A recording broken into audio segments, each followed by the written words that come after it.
acá en las instalaciones del Instituto de Pensamiento y Cultura en América Latina, en Ciudad de México. Vamos a contarles cómo hemos desarrollado el proceso de intervención en el archivo personal de Hugo Semmelmann, fallecido en el año 2013 y que había nacido en 1931. Acá se encuentra el archivo desde 1967, es el documento más antiguo que hemos encontrado, hasta el 2013 aproximadamente, es como la documentación más reciente. El archivo estaba en condiciones, digamos, sin ningún tipo de protección ni tampoco ningún tipo de identificación, como se puede ver en las imágenes que estamos pasando. Y durante el mes de junio del 2016 estamos haciendo entonces una intervención ya un poco más técnica, pero es una primera etapa porque se denomina en el trabajo de archivos rescate de documentación, que es como la primera etapa en la que se puede hacer un diagnóstico del estado en que se encuentra la documentación. Entonces encontramos que aproximadamente es un archivo de 16 metros lineales de información y que encontramos una parte que no estaba identificada, que estaba dentro de estas mismas instalaciones, pero en una zona cerca a un patio, y esa documentación resultó ser, digamos, la más antigua que tiene todo el fondo, que es la de más o menos del 67 al año 1990, y que tiene, digamos, un valor específico tanto pues porque ya en ese momento estaba Hugo Semmelmann acá en México y estaba en todo el proceso como del exilio, y aquí él desarrolló todo un movimiento del Partido Socialista de Chile, del cual de ese partido acá fue presidente. Entonces se puede encontrar una rica documentación sobre ese tema, pero también en 1974 él empieza a trabajar en el Colegio de México, y se encuentra alguna documentación que no estaba, digamos, en esa misma estantería, y encontramos, digamos, toda la correspondencia del Colegio de México. También pudimos encontrar documentación que tiene que ver con todos los doctorados, los seminarios, los eventos en que participó.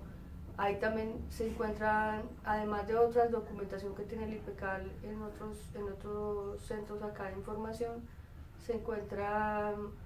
145 cassettes de los formatos antiguos de conferencias, clases y seminarios que él dio, que estaría, digamos, sería como un fondo por explorar. La documentación central, digamos, en este momento sobre la que se está fijando como todo la atención, que está ya, digamos, clasificada acá en esto que ustedes pueden observar. Y esta documentación acá están, en esta parte de acá están todos los documentos que son preimpresos de sus textos ya publicados y que tienen anotaciones de él, y también algunos que ya son el documento final. Acá en esta se presenta, digamos, una riqueza muy importante porque son textos escritos por él no publicados, y que pueden ir más o menos desde los años 70 hasta el 2013 más o menos, lo cual constituye, digamos, una riqueza muy importante para el centro de documentación, y habría que revisar cómo sería la posibilidad de hacer publicaciones de estos textos, pues las revisiones y confrontación con otros textos ya realizados. Acá también hicimos una selección, una separación de otro tipo de libros, de artículos que los consideramos, los llamamos raros, porque son artículos escritos por él de temas como que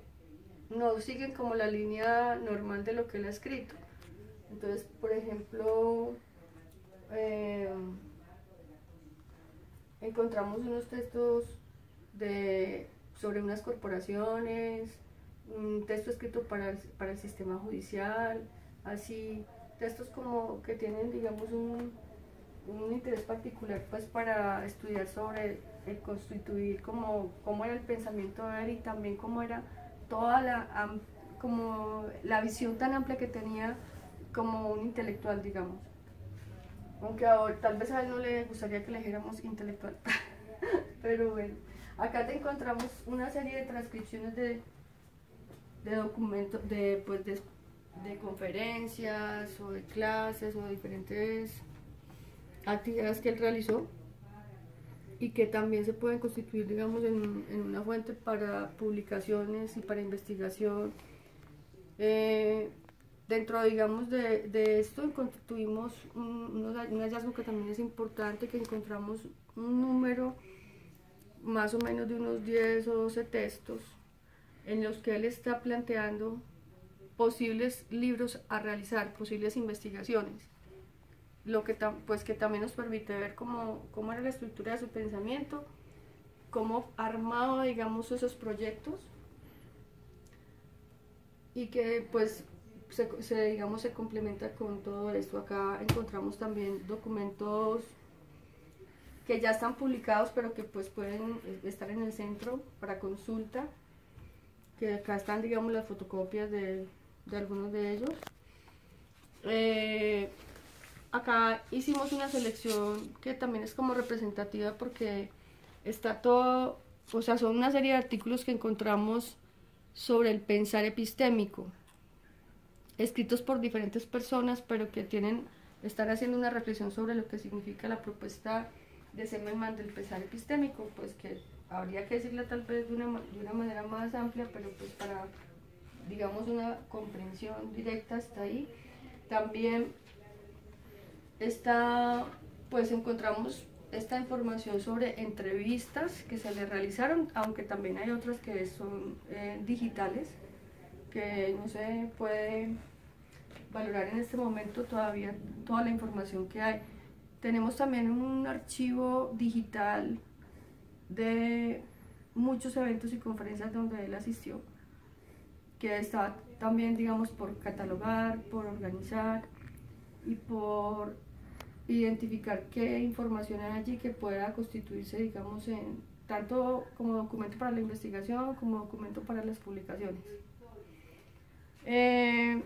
Acá en esta parte hay una cantidad de textos manuscritos de Hugo Semmelmann que son muy, digamos, recorren como todo el periodo de tiempo que abarca, porque él escribía así mucho a mano y le dictaba a la gente para que le transcribiera lo que él tenía escrito, y tiene una letra un poco complicada, habría que saber un poco de paleografía del siglo XX, pero bueno, logramos hacer una clasificación de esa cantidad de información, que era bastante, que se puede ver en estos dos estantes, aunque hay manuscritos en todo el fondo, pero digamos estos son básicamente manuscritos, y logramos clasificarlos en dos partes: manuscritos que tienen manuscritos generales, que está escribiendo como una prosa en ellos, y acá logramos clasificar una parte que son fichas bibliográficas de investigación. Acá ya se están viendo las que son en papel bond o en papeles en formato carta, pero tenemos también ya una parte que logramos ya organizar, que están en fichas bibliográficas de cartulina,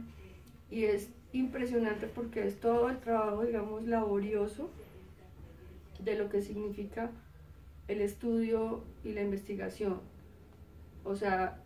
así cantidades de fichas de diferentes autores clasificadas, con reflexiones también de él sobre los autores. Se encuentran ahí, digamos, también como reflexiones sobre autores específicos, por ejemplo, un gran trabajo sobre Gramsci. Así uno puede ver todo, como en esta parte se puede ver como las fuentes del pensamiento de Semmelmann, ¿sí? Además de pues que se tiene en la biblioteca, pero acá está como una parte muy importante. Entonces ahí vemos los que son así manuscritos sobre papel, pero ya tenemos unas cajas que están identificando ya estas fichas que son de cartulina. Entonces, cuando encontramos esto, hicimos un proceso que fue un proceso de limpieza de la documentación con aspiradoras, también con brocha, o sea, se necesitó hacer un trabajo importante de limpieza. Y entonces, después de que se hizo ese trabajo, se pasó a hacer la primera organización, pero es una organización temática básica general. Y esa organización temática en este momento está toda la parte del periodo correspondiente a 1967-1990, se clasificó solamente como primer periodo y por fechas, de acuerdo a los contenidos de las carpetas. Muchas veces en estas carpetas encontramos que Semmelmann tiene en los folders que él mismo marcaba con su letra, tiene la identificación del contenido del folder, como por ejemplo se puede observar acá. Entonces acá tenemos proceso de liberación nacional, y entonces ahí encontramos una cantidad así. Entonces podemos encontrar que esas carpetas, entonces se conservaron estas carpetas para poder identificar la documentación que contenía la carpeta, de acuerdo. A veces son largos contenidos que él tiene ahí en la parte de afuera. Entonces están organizadas, pero todavía no tienen un inventario que sea pormenorizado. El inventario debe ser hoja por hoja de la documentación. En este momento, como dije antes, estamos en un proceso que es como el rescate de la documentación. Entonces estamos limpiándola y organizándola y hacer una primera clasificación. Entonces, luego de que se hizo este proceso, donde se organizaron las hojas, porque ya no estaban, como se pueden ver en los estantes ahorita que se miraba, se guardaron en estas carpetas traídas desde Colombia, porque no hay en México, que son carpetas en propalcote y que son libres de ácido, las cuales pues protegen más la información. Asimismo, entonces se hizo una clasificación de información de las actividades que desarrolló. Esta documentación puede ser revisada luego como en un comité técnico, donde se decida qué parte de la documentación se va a dejar y cuál va a ser a poner en circulación.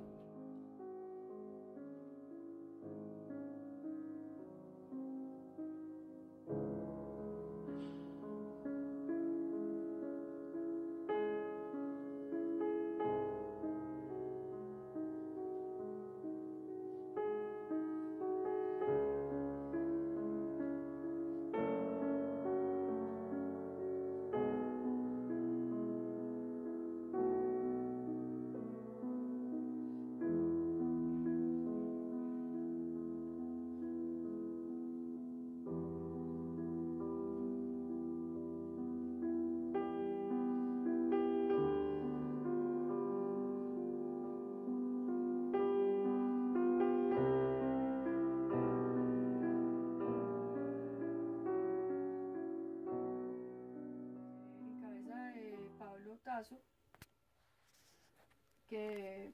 pues con la colaboración de muchos de los compañeros de acá, David Toriz y René, se me olvidó el apellido, René Hernández, y de René Hernández, que están organizada toda la producción de Semmelmann. Esto también está acompañado pues de un documento en Word, una lista de documentos organizados cronológicamente de esta producción.